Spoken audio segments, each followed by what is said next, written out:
Today's show is brought to you by Bruce Fine Construction. If you can't find the house to buy, maybe it's time to build your house. Bruce built my home, and I know he can build your home too. Check him out today at brucefineconstruction.com or call at 570-362-1185.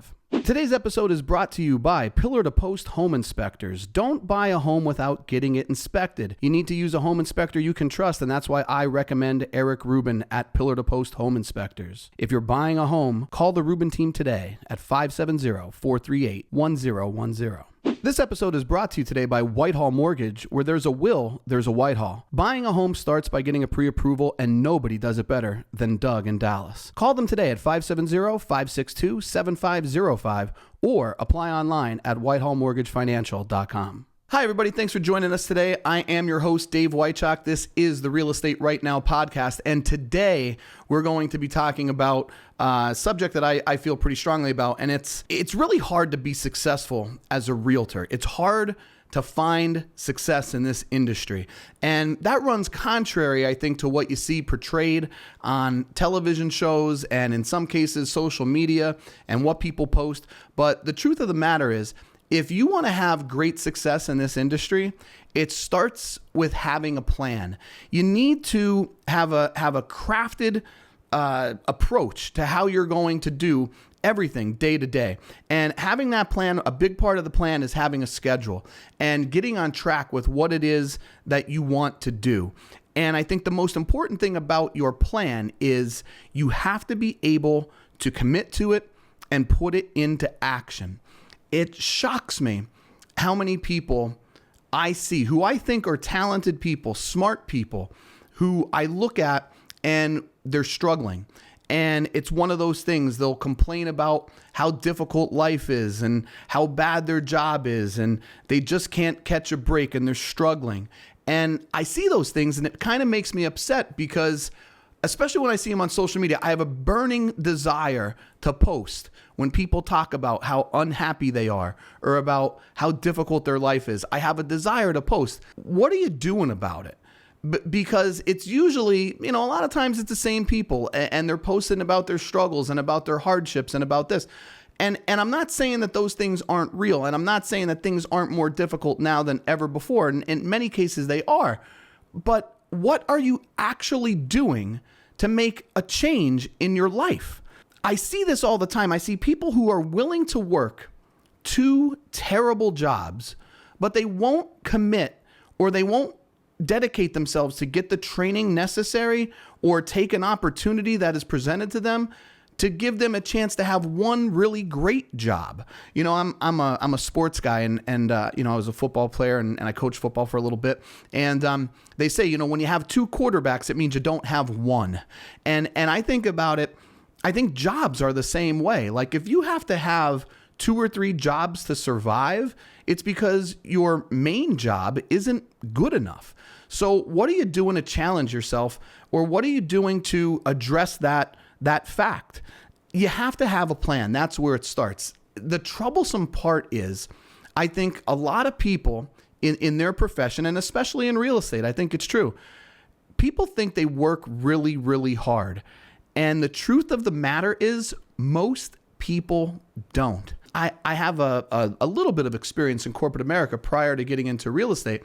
And, one of my all-time favorite movies is Office Space, because in one of the interviews there, it talks about they say, well, what do you do here every day at work? And the main character says, at the end of the day, what it boils down to is I do just enough not to get fired.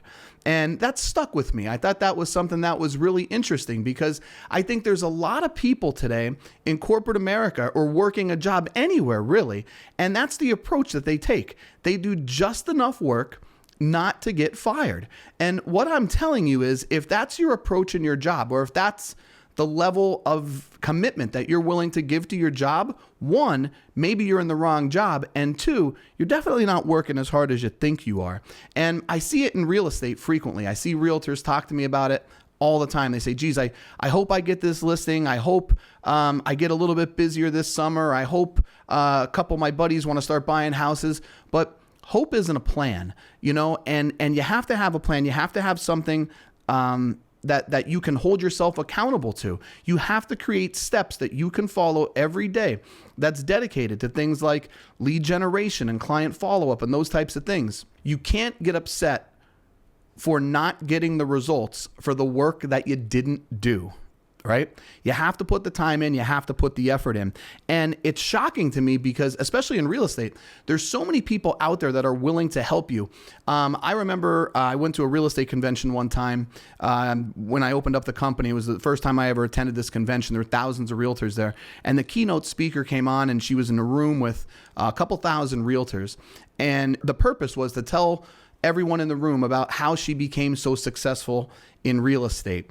And she was up in front of this room for an hour, and she had PowerPoint slides, and she literally went through step by step everything that she did for an entire year.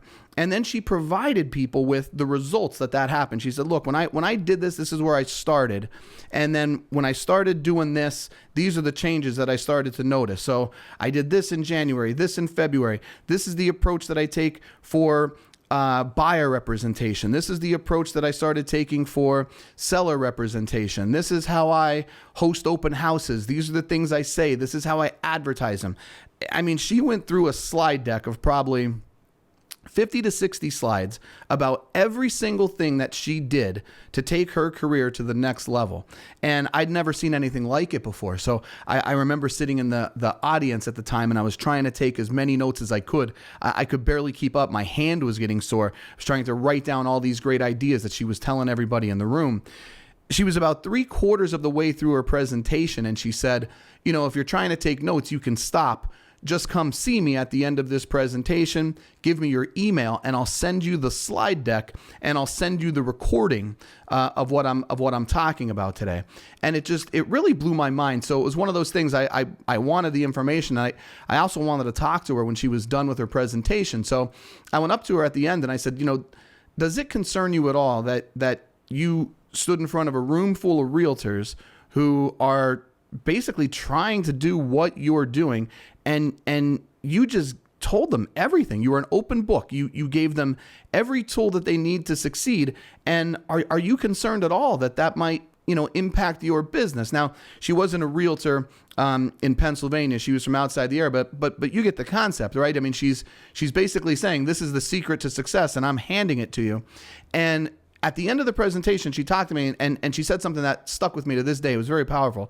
She said, I'm never afraid to tell realtors what I do because I know factually that 99% of them won't even attempt to do it.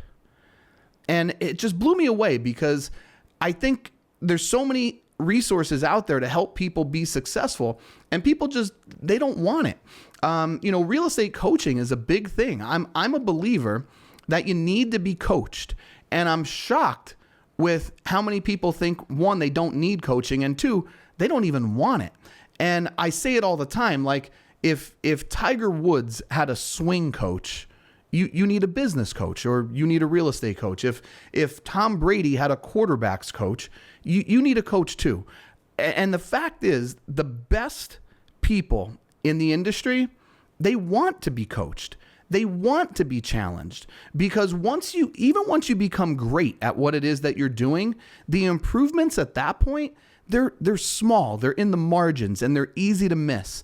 And it's not until someone else sees what you're doing that they could say, hey, you know, I think if you incorporated this, or I think if you changed this, you could take it to the next level.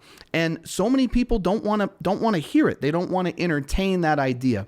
And I think it's something where I think as realtors, as business people in general, if you humble yourself and you're willing to hear other ideas, and you're willing to take a real critical look at your business and what you're doing, there's always room to improve. There's always ways to get better. And if you're willing to do those things, the sky's the limit for where you're going to go. But if you have a closed mind and you're afraid to challenge yourself and you're afraid to look at those things, the results you're getting now, it's probably going to be the results you're going to get until you're ready to make that change. And if you're not happy with where you are in life, that's a real challenge, because we only get one shot at this thing. So my thing today, if I could tell you anything, it would be, if you want to find true success, if you want to find true happiness, If you want to be the best version of yourself, make a plan, commit to doing it, accept challenges, and the best for you is yet to come.